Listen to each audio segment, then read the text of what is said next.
ഖൽബിന് പരിശുദ്ധി ഉണ്ടെങ്കിൽ ദുനിയാവിലും ആഖിറത്തിലും വിജയത്തിന് ഏറ്റവും പ്രധാനമായുമുള്ള വിഷയം അതാണ്. 4 സ്വഭാവങ്ങളിൽ നിന്ന് ഖൽബിനെ മോചിപ്പിച്ചെടുക്കണം. 4 സ്വഭാവങ്ങൾ അത് ഖൽബിന് ഏറ്റവും ദുഷിച്ച സ്വഭാവങ്ങളാണ്.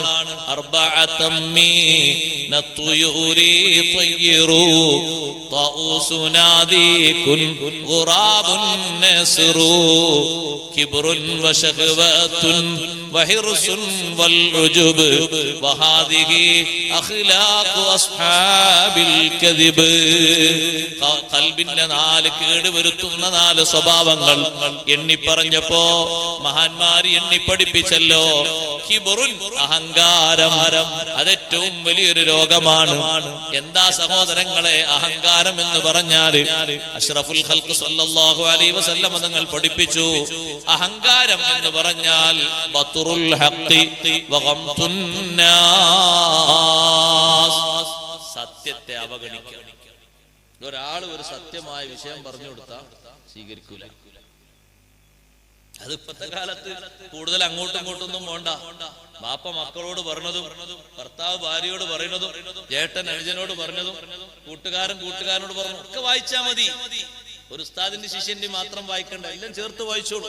ബത്റുൽ ഹഖ്, സത്യത്തെ അവഗണിക്കുക. സത്യം ആര് പറഞ്ഞാലും ഉൾക്കൊള്ളാന്ന മനസ്ഥിതി അള്ളാഹു നമുക്ക് നിലനിർത്തി തരട്ടെ. ആര് പറഞ്ഞാലും കൊച്ചു കുട്ടി വന്നിട്ടൊരു വിഷയം പറഞ്ഞാലും നമ്മളത് സ്വീകരിക്കണം. അങ്ങനല്ലേ മഹാന്മാരൊക്കെ ചെറിയ കുട്ടികളെ ഉപദേശം വരെ സ്വീകരിച്ചത്. അഹ്മദുൽ കബീർ ദിഫാഇ റളിയല്ലാഹു അൻഹു ഒരു കുട്ടിനെ കണ്ടപ്പോൾ ഒരു കുട്ടിയോട് ചോദിച്ചു, മോനെ നിന്റെ പേരെന്താണ്?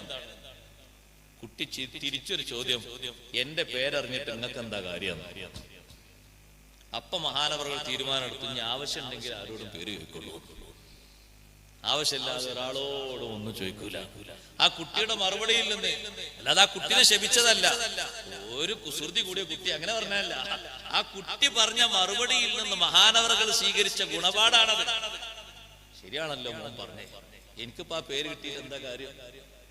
നമ്മളെങ്ങനെ അത് വിലയിരുത്താൻ മറുപടി? എന്തൊരു സൈസ് കുട്ടി, നമ്മളങ്ങനല്ലേ കാണാ. അഹ്മദുൽ കബീർ ദിഫാഇ റളിയല്ലാഹു അൻഹു ചിന്തിച്ചത്, കുട്ടി പറഞ്ഞത് എനിക്കുള്ളൊരു ഉപദേശം, വല്ലാത്തൊരു ഉപദേശം, എനിക്കെന്താ ആ പേര് കിട്ടിയിട്ട് കാര്യം? ഞാൻ ആ പേര് ചോദിച്ചു, കുട്ടിയുടെ പേര് പറഞ്ഞു, നോട്ടിക്കോളി, ഇങ്ങോട്ടൊരു പേര് പറഞ്ഞു, എന്താ കാര്യം? ആ കുട്ടിന്റെ പേരതാർത്ഥ, എനിക്കെന്താ കാര്യം? കുട്ടി തിരിച്ചൊരു ചോദ്യം ചോദിച്ചതാണ്, എന്റെ പേരറിഞ്ഞിട്ട് നിങ്ങൾക്ക് എന്ത് കാര്യം? മഹാനവറുകൾ തീരുമാനിച്ചു, ആവശ്യമില്ലാതെ ആരോടും ഒരിക്കലും പേര് ചോദിക്കൂല. ആ കുട്ടി പറഞ്ഞെന്നുള്ള തീരുമാനം അവർ സ്വീകരിക്കുന്ന ഗുണപാടാണത്. അബൂ ഹനീഫ റളിയല്ലാഹു അൻഹു ഇങ്ങനെ നടന്നു പോകുമ്പോ ഒരാള് മറ്റൊരാളോട് പറയുന്നു, നമ്മളെ പറ്റിയൊക്കെ അങ്ങനെ പറഞ്ഞെങ്കിൽ നമ്മള് സ്റ്റാൻഡിന്റെ മേലെ ഇങ്ങനെ കയറി, അല്ലാ ഞാനിപ്പോ നിങ്ങളാ വിചാരിച്ചായിരുന്നല്ല, അന്താരാഷ്ട്ര നേതാവാണ് ഞാൻ. അബൂ ഹനീഫ തങ്ങൾ കാതോരം കേൾക്കാണ് ഒരാൾ മറ്റൊരാളോട് പറയുന്നത്.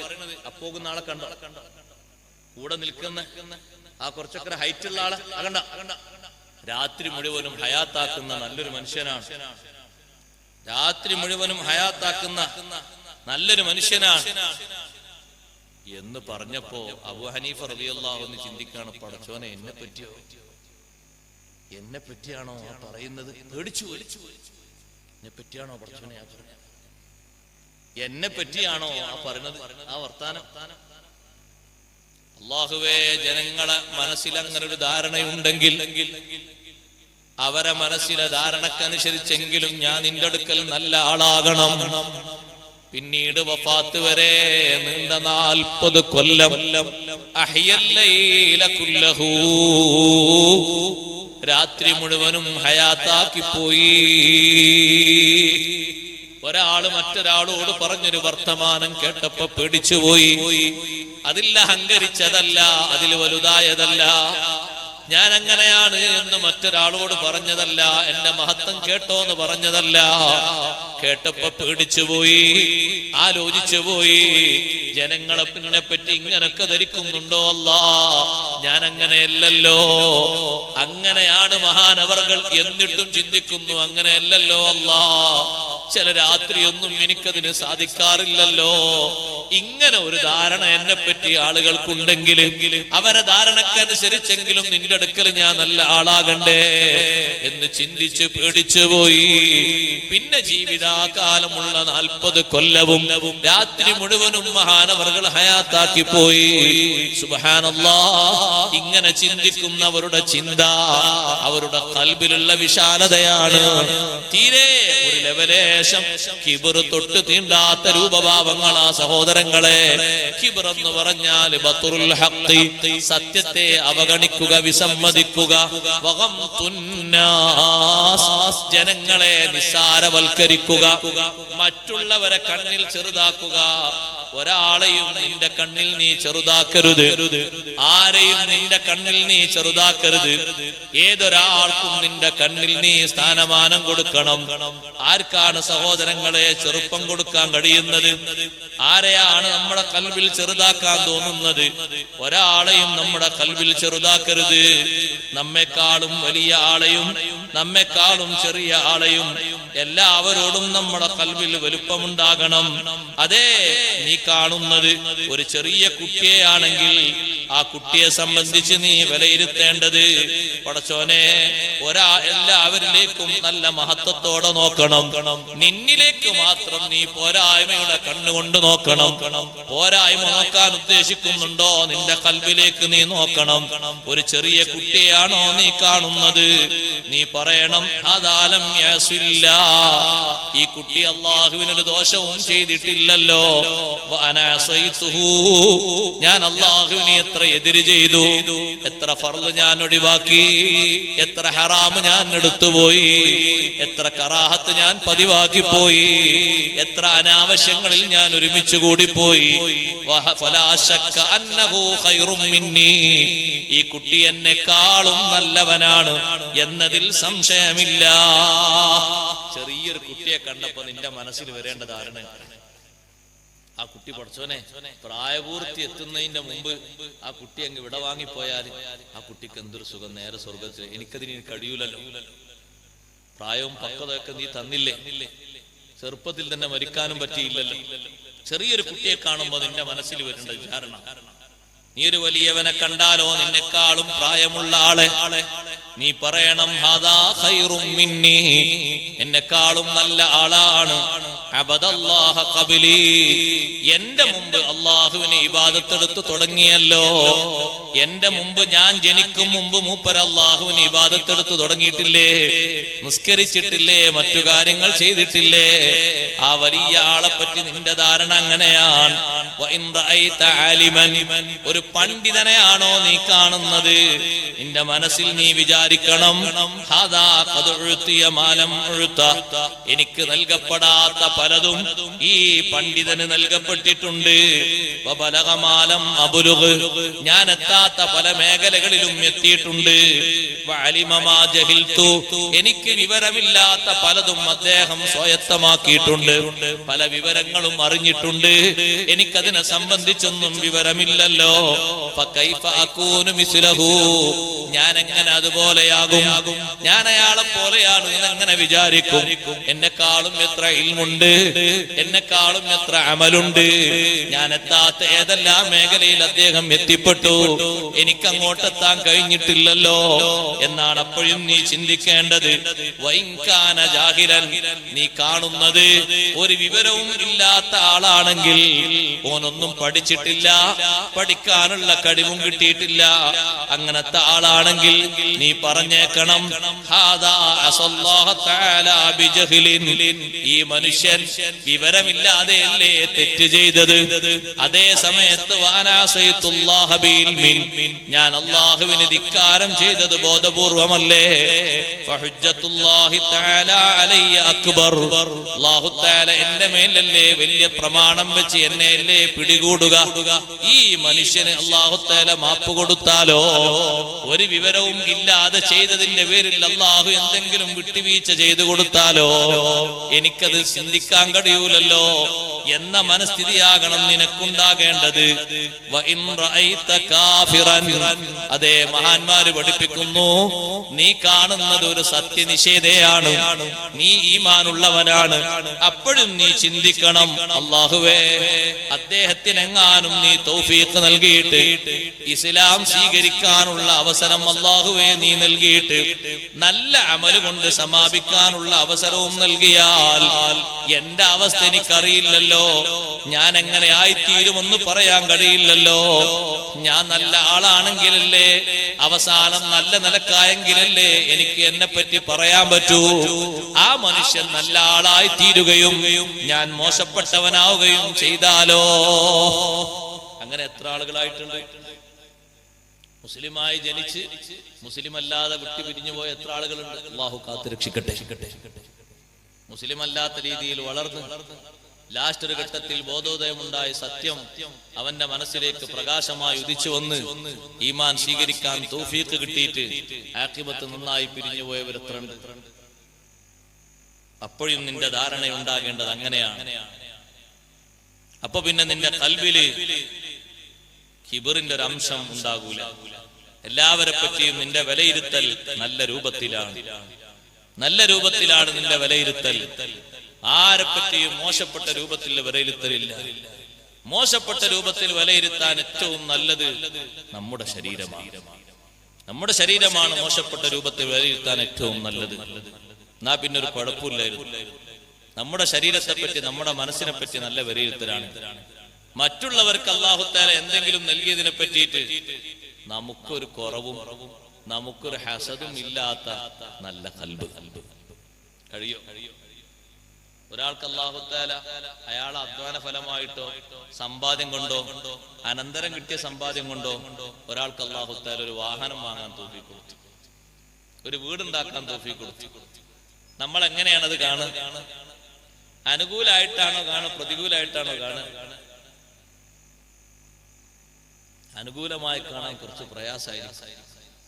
അനുകൂലമായി കാണുന്ന ഖൽബാണോ ഒരു കുഴപ്പം ഉണ്ടാകൂല. ആ ഖൽബിനെ എനിക്ക് കേടൊന്നും പറയാനുണ്ടാകൂല. എത്ര നല്ലതാണെങ്കിലും കേട് പറയും, മനസ്സിനത് ദഹിക്കൂലെങ്കിൽ.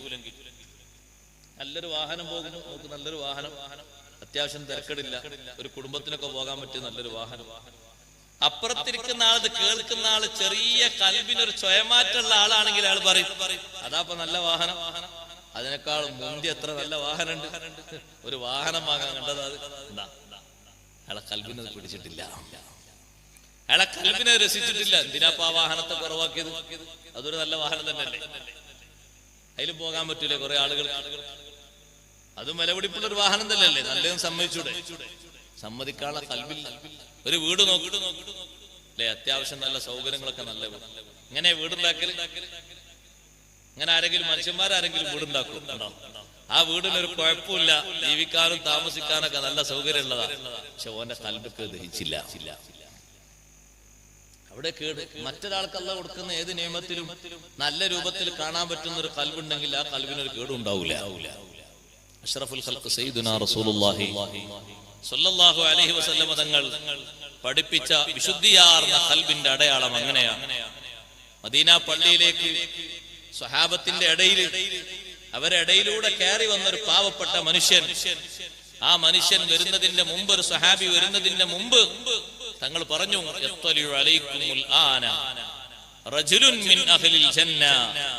സ്വർഗവാസികളിൽപ്പെട്ട ഒരാള് ഈ വഴിയിലൂടെ ഒപ്പം ഇങ്ങനെ അങ്ങോട്ട് വരും എന്ന് പറഞ്ഞപ്പോ സ്വഹാബത്തൊക്കെ ഇങ്ങനെ നോക്കിയിരുന്നു, ആരാണ് ഈ വരാൻ പോകുന്ന ആള്?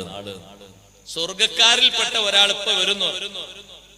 സ്വഹാബത്തൊക്കെ നോക്കുന്ന സമയത്ത് ഒരു അടുത്ത കയ്യിൽ രണ്ട് ചെരുപ്പും പിടിച്ച് ഉളുവിന്റെ വെള്ളക്ക് ഇങ്ങനെ താടിരോമങ്ങളിലൂടെ ഒറ്റ വീഴുന്ന ഒരു പാവപ്പെട്ട മനുഷ്യൻ ആ ചെരുപ്പ് ഒരു ഭാഗത്ത് വെച്ച് പള്ളിയുടെ ഒരു ഭാഗത്ത് നിസ്കരിക്കാനുള്ള ഒരു ഗ്യാപ്പ് നോക്കി നിസ്കരിക്കുന്നു. നിസ്കരിച്ചുകൊണ്ട് സ്വഹാബത്തിന്റെ ഒപ്പം അങ്ങോട്ടിരുന്നു. അതേ ആളെ സംബന്ധിച്ച് തന്നെ രണ്ടാം ദിവസവും മൂന്നാം ദിവസവും അതേ വാക്ക് തങ്ങൾ പറഞ്ഞു, മിൻ ഹാദൽ ഫജ്ജി റജുലുൻ മിൻ അഹ്ലിൽ ജന്ന. 3 ദിവസം ഒരാളെ പറ്റി ഒരേ വർത്തമാനം പറഞ്ഞപ്പോ കൂട്ടത്തിലുള്ള സ്വഹാബി വര്യൻ അബ്ദുല്ലാഹി ഇബ്നു അംർ ഇബ്നുൽ ആസ് റളിയല്ലാഹു തആല അൻഹുമാ മഹാനവർകൾ ആ വ്യക്തിയോട് പറഞ്ഞു, ഞാനും നിങ്ങളോടൊപ്പം ഒരു അതിഥിയായി നിങ്ങളെ വീട്ടിലേക്ക് വരട്ടെയോ? ഞങ്ങളെ വീട്ടിലേക്ക് വരട്ടെ എന്ന് ചോദിച്ചാൽ സൽക്കരിക്കാനും സ്വീകരിക്കാനൊക്കെ കഴിവുള്ള ആള് വരണ്ടെന്ന് പറയരുത്, അതേന്ന് പറയണം. ആ വന്ന ആളോട് ഒരു ദിവസം കഴിയുമ്പോഴേക്കെന്നെ നാളങ്ങൾ പോകുന്നില്ലേ എന്ന് ചോദിക്കരുത്, അത് 3 ദിവസം കഴിഞ്ഞിട്ടേ ചോദിക്കാവൂ. അതിഥിക്ക് അത്രയും സ്ഥാനമുണ്ട്. അതിന്റെ ഇടയിൽ ബുദ്ധിമുട്ടാക്കി വിടാൻ പാടില്ല. ആക്ക് വേണ്ട ആദരവും ബഹുമാനവും കൊടുക്കണം. ആരും അങ്ങനെ ചോദിക്കാൻ മതിയായിരുന്നു അല്ലേ? ചോദിച്ച ആളെ സ്വീകരിക്കുകയും വേണം, സൽക്കരിക്കുകയും വേണം. ഞാൻ നിങ്ങളൊപ്പം വരട്ടെ വീട്ടിലേക്ക്? വന്നോളൂ എന്ന് പറഞ്ഞു. ആ സ്വഹാബിന്റെ കൂടെ പോയി അബ്ദുല്ലാഹി ഇബ്നു അംർ ഇബ്നുൽ ആസ് റളിയല്ലാഹു അൻഹു താമസിച്ചു. ആദ്യത്തെ ദിവസം വൈകുന്നേരം കഴിഞ്ഞ് കിടക്കാൻ നേരത്ത് മഹാനവർകൾക്ക് കിടക്കാനുള്ള പായയും സൗകര്യങ്ങളും കൊടുത്തു. അബ്ദുല്ലാഹി ഇബ്നു അംർ ഇബ്നുൽ ആസ് റളിയല്ലാഹു അൻഹു രാത്രി ഉറങ്ങിയില്ല. രാത്രി ഉറങ്ങാതെ കാത്തിരുന്നു. രാത്രിയുടെ നിശബ്ദതയിൽ എല്ലാവരും ഉറങ്ങിയ ശേഷം ഈ സ്വഹാബി എഴുന്നേറ്റ് പ്രത്യേകം എന്തെങ്കിലുമൊക്കെ സുഹൃതങ്ങൾ ചെയ്യുന്നതിന്റെ കാരണമായിട്ടാണോ ഈ സ്വർഗക്കാരൻ എന്ന പേര് ലഭിച്ചത് എന്നൊന്നറിയണം. അതിനാ കാത്തു നിൽക്കുന്നത്. പക്ഷെ പ്രത്യേകമായിട്ട് രാത്രി ഒന്നും കണ്ടില്ല. സുബഹിന്റെ മുമ്പ് സാധാരണ എല്ലാവരും എഴുന്നേൽക്കും പോലെ എഴുന്നേറ്റ് വീട്ടിൽ നിന്ന് നിസ്കരിക്കേണ്ട സുന്നത്ത് നിസ്കാരങ്ങളൊക്കെ നിർവഹിച്ച് വാങ്കൊടുക്കുന്ന സമയമാകുമ്പോഴേക്കും മദീന പള്ളിയിലെത്തി. ഒരു ദിവസം അങ്ങനെ. പിറ്റത്തെ ദിവസം പകല് നോക്കുന്നു. പകൽ എന്തെങ്കിലും പ്രത്യേക പുണ്യകർമ്മങ്ങൾ ചെയ്യുന്നുണ്ട്. സാമൂഹ്യ സേവനമോ സാന്ത്വന പ്രവർത്തനമോ കുടുംബക്കാരുമായി ബന്ധപ്പെട്ട എന്തെങ്കിലും സാധാരണ രൂപത്തിൽ തൊഴിലിന് പോകുന്ന സമയത്ത് തൊഴിലിന് പോകുന്നു. അത് കഴിഞ്ഞ് വന്ന് കുളിച്ച് ഫ്രഷായി പള്ളിയിലേക്ക് പോകുന്നു, അങ്ങാടിയിലേക്ക് പോകുന്നു, വീട്ടിലേക്ക് സാധനങ്ങളൊക്കെ വാങ്ങിക്കൊണ്ടുവരുന്നു. സാധാരണ ഒരാൾ ചെയ്യുന്ന കർമ്മങ്ങളൊക്കെ ചെയ്യുന്നു. പ്രത്യേകമായി പുതുതായി ഒന്നും കണ്ടില്ല. ദിവസം 2ഉം 3ഉം ഒക്കെ കഴിഞ്ഞു. രാവും പകലും കഴിഞ്ഞു. 3 രാത്രി ഉറക്കമൊഴിച്ചിരുന്നിട്ട് ഒന്നും കാണാൻ കഴിഞ്ഞില്ല. മഹാനവറുകൾ അങ്ങനെ ശരിക്ക് ശ്രദ്ധിച്ചിരുന്നു. എന്തെങ്കിലും ഒരു ദിക്റ്, എന്തെങ്കിലും ഒരു ദുആ, എന്തെങ്കിലുമൊക്കെ ഒരു നിസ്കാരം, ഏതെങ്കിലുമൊക്കെ ഖുർആനോ ഒന്നും കാണാനില്ല. സാധാരണ രൂപത്തിൽ തന്നെ എല്ലാവരും ഉറങ്ങും പോലെ ഉറങ്ങി, എഴുന്നേൽക്കും പോലെ എഴുന്നേറ്റ് നിസ്കരിക്കുന്ന നിസ്കാരങ്ങളും പുണ്യകർമ്മങ്ങളും ഒക്കെ ചെയ്യുന്നുണ്ട്. പക്ഷേ ഇങ്ങനെ പ്രത്യേകമായി ഒന്നും കാണുന്നില്ല. ആ ഘട്ടത്തിൽ 3ാമത്തെ ദിവസം പോകാൻ നേരത്ത് പറഞ്ഞു, സുഹൃത്തെ, ഞാൻ നിങ്ങളെ വീട്ടിലേക്ക് അതിഥി സൽക്കാരം കൂടാൻ വേണ്ടി വന്നതല്ല. എന്നാലും ഞാൻ അങ്ങനെ ചോദിച്ചപ്പോ നിങ്ങളെന്നെ പരിഗണിച്ചത് 3 ദിവസം സ്വർഗക്കാരിൽപ്പെട്ട ആളെന്ന് നിങ്ങളെപ്പറ്റി നബി സല്ലല്ലാഹു അലൈഹി വസല്ലം ഞങ്ങളോട് പറഞ്ഞു. അതിന് പ്രത്യേകമായി വല്ലതും ഉണ്ടോ എന്ന് നോക്കാനും അത് ജീവിതത്തിലേക്ക് സ്വീകരിക്കാനും പഠിക്കാനും ചേർത്തി വെക്കാനുമാണ് ഞാൻ വന്നത്. പക്ഷേ സാധാരണ നമ്മളെല്ലാവരും ചെയ്യുന്ന കർമ്മങ്ങളും വിഷയങ്ങളും അല്ലാതെ മറ്റൊന്നും നിങ്ങളിൽ കാണാനില്ലല്ലോ, പ്രത്യേകിച്ച് ഒന്നും കാണാനില്ലല്ലോ. ആ സമയത്ത് ആ സ്വഹാബി പറഞ്ഞു, മാഹുവ ഇല്ലാ മാ റഅയ്തി, നിങ്ങൾ കണ്ടതല്ലാതെ എന്റെ ജീവിതത്തിൽ പുതുമയായി ഒന്നും പറയാനില്ല. എന്തൊക്കെ നിങ്ങൾ കണ്ടു അത് തന്നെയാണ് എന്റെ ജീവിതത്തിൽ കാര്യമായിട്ടുള്ളത്. അതിലപ്പുറം ഒന്നും പറയാനില്ല. സുബ്ഹാനല്ലാഹ്. ഒന്നും കിട്ടാതെ വിഷമത്തോടെ അബ്ദുല്ലാഹി ഇബ്നു അംർ ഇബ്നുൽ ആസ് റളിയല്ലാഹു അൻഹു അവിടെ നിന്നിങ്ങനെ പോകാൻ ഒരുങ്ങുമ്പോ തിരിച്ച് വിളിച്ചിട്ട് ആ സ്വഹാബി പറഞ്ഞു, അബ്ദുല്ലാ, നിങ്ങൾ കണ്ടതല്ലാതെ ഒന്നും എന്നിലില്ല. പക്ഷേ ഗൈറ അന്നീ ലം അജിദ് അലാ അഹദിൻ മിനൽ മുസ്ലിമീന ഫീ ഖൈരിൻ അഅതാഹു അല്ലാഹു ഇയ്യാഹു ഐബൻ വലാ ഹസദാ. ഒരു കാര്യം എന്നിലുണ്ട്, അത് ഞാൻ പറയട്ടെ. ഏതൊരു മുസ്ലിമിന് അള്ളാഹു എന്തൊരു നന്മ കൊടുത്താലും എന്തൊരു നേട്ടം കൊടുത്താലും അതിലൊരു കുറവ് കാണുന്ന മനസ്സ് എനിക്കില്ല, ഒരു ഹസദ് കാണുന്ന മനസ്സും എനിക്കില്ല. ഒരാൾക്ക് അള്ള കൊടുത്ത ഒരു നന്മയിലും ഞാൻ ഐബ് കാണാറില്ല, ഒന്നിലും ഞാൻ ഹസദ് വെക്കാറില്ല. ആർക്ക് അള്ളാഹു അല്ലാഹു തആല കൊടുത്ത ഖൈറിലും എനിക്കത് വലുതായിട്ടേ തോന്നിയിട്ടുള്ളൂ, നല്ലതായിട്ടേ ഞാൻ അതിനെ മനസ്സിലാക്കിയിട്ടുള്ളൂ. അത് പറഞ്ഞപ്പോ അതിനാണ് കഴിവ് വേണ്ടത്, അതിനാ സഹോദരങ്ങളെ കഴിവ് വേണ്ടത്. നമ്മുടെ സ്വന്തക്കാരന് വരെ കിട്ടിയതിന് വരെ നല്ല മനസ്ഥിതി പറയാൻ കഴിയില്ല, ഉൾക്കൊള്ളാൻ കഴിയില്ല. ചില ആളുകൾക്ക് സ്വന്തക്കാരന് കിട്ടിയതിന് വരെ ആളുകൾക്ക് ഉൾക്കൊള്ളാൻ കഴിയില്ല. ആളുകൾ വേറെ പറയും, നിന്റെ സുഹൃത്തിനാണല്ലോ ഇന്നാലിന്ന സ്ഥാനമാനങ്ങളൊക്കെ കിട്ടിയത്. എങ്ങനോ ഒരു സ്ഥാനമാനം കിട്ടി, അതിനിപ്പോ എന്ത് ചെയ്യാനാ? അൽഹംദുലില്ലാഹ്, റാഹത്താണ്. അയാൾ പഠിച്ചു നേടി നല്ല റാഹത്തിലായി, അള്ളാഹു ബർക്കത്ത് കൊടുക്കട്ടെ എന്ന് പറയുന്നതിന് പകരം അവന്റെ കൽബിലുള്ള ആ ചൊറി അത് പുറത്തേക്ക് വന്നതാണ്. അങ്ങനെയോ കിട്ടിയൊരു സ്ഥാനം, എനിക്ക് എന്താക്കാൻ ഉണ്ടാവും. സമ്മതിക്കാനും അംഗീകരിക്കാനും അങ്ങോട്ട് കഴിയുന്നില്ല. ഒരു ഖൈറായി സമ്മതിച്ചു കൊടുക്കാൻ കഴിയുന്നില്ല. അതിലെന്തെങ്കിലും ഒരു കുറവ്, എന്തെങ്കിലുമൊക്കെ ഒരു ഹസദ് നമ്മളെ ഭാഗത്ത്. നമ്മളങ്ങനെ മെയിനൊക്കെ നന്നാക്കിയിട്ട് ഇങ്ങനെ കുപ്പായിട്ട് ഉഷാറായിട്ട് നടക്കണം. ആർക്ക് അല്ലാഹു തആല കൊടുത്ത ഖൈറിലും എന്തെങ്കിലുമൊക്കെ ഒരു കുറവ് കാണാൻ അതിനുണ്ടാക്കരുത് നമ്മളെ ഖൽബ്. അതൊരു മൂമിനായ മനുഷ്യന്റെ ഖൽബിന് ഒഴിച്ചത്. അത് പറഞ്ഞപ്പോ Abdullahi ibn Amr bin As റളിയല്ലാഹു അൻഹു പറഞ്ഞു, വഹിയല്ലതി ബല്ലഗത് ബിക്, യഥാർത്ഥത്തിൽ നിങ്ങളെ സ്വർഗ്ഗത്തിലേക്ക് എത്തിച്ച കാര്യം അത് തന്നെയാണ്. പെട്ടെന്ന് സാധിക്കാത്തൊരു കാര്യവുമാണത്. ഖൽബിന്റെ പരിശുദ്ധിയാണ് സഹോദരങ്ങളെ ആ പറഞ്ഞത്. ഖൽബിന് ശരിയായ നിലക്ക് വിശുദ്ധിയുണ്ടോ, സമ്മതിക്കാനും അംഗീകരിക്കാനും ഒരു പ്രയാസവും വരില്ല. ഒരാൾക്ക് അല്ലാഹു തആല കൊടുത്ത നിഅമത്ത് സമ്മതിക്കാൻ ഒരു ബുദ്ധിമുട്ടും വരില്ല. കണ്ടില്ലേ നിങ്ങള്, ജൂതന്മാർക്ക് ഹബീബ് റസൂലുള്ളാഹി സ്വല്ലല്ലാഹു അലൈഹി വസല്ലം തങ്ങളെ നബിയായി അംഗീകരിക്കാൻ വല്ല തെളിവും പോരാഞ്ഞിട്ടാണോ? അല്ല. മൂർച്ചയുള്ള ഹസദിന്റെ കാരണം എന്തേ? അവരാലോചിച്ച് നിൽക്കുകയായിരുന്നു. അവസാനത്തെ നബി അവരിൽ നിന്നാണ് വരിക എന്ന് ആലോചിച്ച് നിൽക്കുകയായിരുന്നു. ജൂതന്മാരോട് ചോദിച്ചു, മദീനയിലുള്ള ജൂതന്മാരോട് ചോദിച്ചു, നബി സല്ലല്ലാഹു അലൈഹി വസല്ലം തങ്ങളെ റസൂലായി നിങ്ങൾക്ക് അംഗീകരിച്ചുകൂടെ? അവര് പറഞ്ഞു, എല്ലാവർക്കുമുള്ള റസൂലല്ല, റസൂലുൽ ഉമ്മിയീൻ, അറബികൾക്ക് വന്ന റസൂലാണ്.